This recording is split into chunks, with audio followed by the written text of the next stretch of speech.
হরে কৃষ্ণ। তো আজকের রেসিপি হচ্ছে মুগ ডালের পরোটা এবং রায়তা। প্রথমে আমরা ভিজিয়ে রাখা মুগ ডালগুলি ভালোভাবে পেস্ট করে নেব। তারপর আটাতে কয়েক রকম মশলা দিয়ে তাতে পেস্ট করে রাখা মুগ ডালটি দিয়ে ভালোভাবে আটাটা মেখে নেব।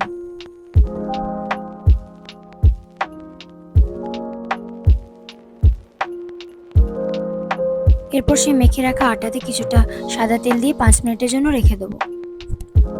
তারপর রুটিগুলো বেলে নেব।